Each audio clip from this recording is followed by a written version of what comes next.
কিছু ক্ষমতালোভী হঠাৎ করেই ঝড়ে বক পড়ার মতো বাংলাদেশের রাষ্ট্র দখল করার মতন এবং নব্য ফেসিবাদী আচরণে আসক্ত কিছু নব্য বর্গীর আন্ডারেই কি দেশ থাকবে বা এই দেশকে যেতে হবে, চলতে হবে সামনের দীর্ঘ সময়ে। বাংলাদেশের ৭২-৭১-এর মুক্তিযুদ্ধ ধরে ৫০-৫৫ বছর চলেছে, ভুল ত্রুটির মাধ্যমে চলেছে, কিন্তু স্বাধীন বাংলাদেশ টিকে আছে। সেই স্বাধীন বাংলাদেশের স্বাধীনতাকে প্রশ্নের মুখে ফেলে কিছু লোকের ইচ্ছা অনিচ্ছায় যেমন চলছে গত প্রায় একটা বছর, দেশ কে চালায়? দেশ চালায় এনসিপি বা বৈষম্য বিরোধী ছাত্র আন্দোলন হয়ে যারা এসছে, সবাই বলে পারতপক্ষে এরাই দেশ চালাচ্ছে, এরাই দেশের মোটামুটি যা চায় যেটা চায় সেভাবে হয়। কি করেনি?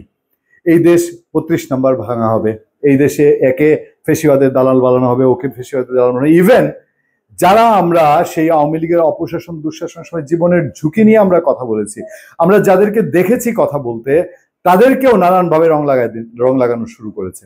এই দেশে বিচ্ছিন্ন ঘটনা অনেক কিছুই আমরা জানি না, যেটা এখান পান্নার কথা জানি, যে আওয়ামী লীগ শাসনের তীব্র সমালোচক ছিলেন শুরুর দিকে, আর এখন সেই রোকেয়া বিশ্ববিদ্যালয়ের মাহমুদুল হক শিক্ষক প্রত্যেকেই স্বৈরাচার বিরোধী একটা খুব বাজে শাসন ব্যবস্থার বিপক্ষে অবস্থান নিয়েছিলেন, কিন্তু তাদেরকেই আবার একরকম ঘুরায় ফিরে ফেসিবাদের দালাল বানিয়ে দিয়েছে।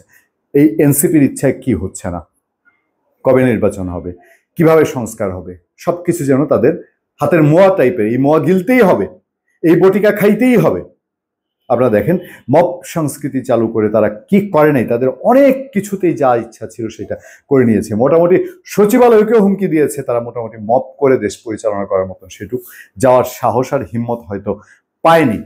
এখন নির্বাচন কমিশন গিয়ে আবদার করেছে শাপলা, বাংলাদেশের জাতীয় ফুল, যেটা এই জাতীয় ফুল দখল করে নিবে এবং আস্তে আস্তে আস্তে আস্তে বাংলাদেশকে তারা পাকিস্তান বানিয়ে ফেলবে, সেরকম ইচ্ছা। বাংলাদেশের সংবিধানের সংবিধানের ৪ নীতি কি, কোন নীতির উপরে বাংলাদেশ পরিচালিত হচ্ছে, সেই নীতিগুলো যদি আমরা একটুখানি চোখ বুলাই আপনাদেরকে নিয়ে, সেই নীতিগুলোতে যথেষ্ট পরিমাণে একটা লিবারেল বাংলাদেশের ইঙ্গিত করে। সেই লিবারেল বাংলাদেশ তারা থাকতে দিবে না। মূলনীতি সমূহ যেখানে বলা হচ্ছে ৮-১ সংবিধানের জাতীয়তাবাদ, সমাজতন্ত্র, গণতন্ত্র, নিরপেক্ষতা এই নীতিসমূহ এবং তৎসহ এই নীতিসমূহ হইতে উদ্ভূত এই ভাগে বর্ণিত অন্য সকল নীতি রাষ্ট্র পরিচালনার মূলনীতি বলিয়া পরিগণিত হইবে।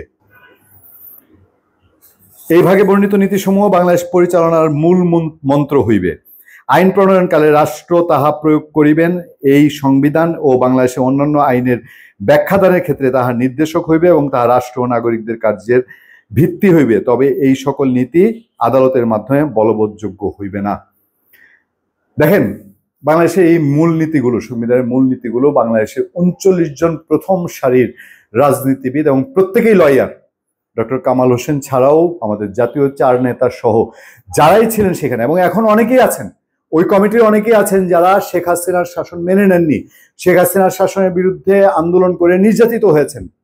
তারা বুঝে নেই, বুঝছে এখন দুই দিনের বৈরাগী না, ভাতের কয় অন্ন। এই এনসিপি তারা বুঝছে, তাদের কোন মাথায় খেটেছে এটা। অভিযোগ কি জানেন? অভিযোগ হচ্ছে আমাদের এই সংবিধানের মূলনীতিগুলো নাকি মুজিববাদী আদর্শ, মুজিববাদী মূলনীতি। আপনি কি উত্তর দিবেন এদেরকে যদি প্রশ্ন করেন? মুজিববাদী বলতে তোমাকে খাইছে, তোমারে কামড়াইছে, কি করে মুজিববাদী এই মূলনীতি? তোমার সমস্যাটা কোথায় করছে? কোনো সদুত্তর পাবেন যে মুজিববাদী এই মূলনীতি আমাকে এই প্রবলেম করেছে? কিছুই করে নাই। মুজিববাদী এই মূলনীতি যদি প্রবলেম করেছে, তারা যে খোয়াব দেখছে বাংলাদেশটাকে একটা বিচিত্র রকম রাষ্ট্রে এবং এই রাষ্ট্রের বিভিন্ন কিছু দখল করে নিতে, সেই খোয়াব বাস্তবায়নের জন্য ৭২-এর সংবিধানের ৪ মূলনীতি বাতিল চায় এনসিপি। কি বলা হচ্ছে? ৭২-এর সংবিধানের ৪ মূলনীতি বাতিল চায় জাতীয় নাগরিক পার্টি এনসিপি। দলটির যুগ্ম আহ্বায়ক জাবেদ রাশিদ বলেছেন, আমাদের পক্ষ থেকে আমরা স্পষ্টভাবে জানিয়েছি ৭২-এর মুজিববাদী মূলনীতি আমরা রাখার পক্ষে না, এই মূলনীতি বাদ দিতে হবে। আর কোনো যুক্তি তুলে ধরে নেই। হ্যাঁ, কি করবে তারা এই মূলনীতি বাদ দিয়ে? এই মূলনীতি বাদ দিয়ে করবে হচ্ছে, এনসিপির এই যুগ্ম আহ্বায়ক বলেন, সংবিধান সংস্কার কমিশনের একটা প্রস্তাব ছিল সংবিধানের সাম্য, মানবিক মর্যাদা এবং সামাজিক সুবিচারের সঙ্গে গণতন্ত্রকে যুক্ত করে এই ৪টি অন্তর্ভুক্ত থাকবে মূলনীতি হিসেবে। কি ঘোড়ার আন্ডা হবে বাংলাদেশে, কি পরিবর্তন? আচ্ছা ধরেন আমি যদি বলি যে এই যে সমাজতন্ত্র, তারপরে হচ্ছে বাক স্বাধীনতা, ধর্মনিরপেক্ষতা, এগুলো তো কাগজে কলমে আছে, সংবিধানে লেখা আছে, আমরা যদি প্র্যাকটিস না করি তাহলে কি এর কোনো প্রভাব সমাজে আছে? এরা যে এই যে নতুন 3টা আবিষ্কার করেছে, কোন গবেষক, কোন আইনবিদ, কোন রাষ্ট্রবিজ্ঞানী আবিষ্কার করেছে আমি জানি না, তিনটা যে প্রস্তাব এসছে, এই প্রস্তাব দিয়ে বাংলাদেশের কি এমন পরিবর্তন হবে, আমি সেই প্রশ্নের উত্তর চাই। ধন্যবাদ সবাইকে, ভালো থাকবেন, সুস্থ থাকবেন। আপনাদের সাথে আমি আতিক রহমান পূর্ণিয়া।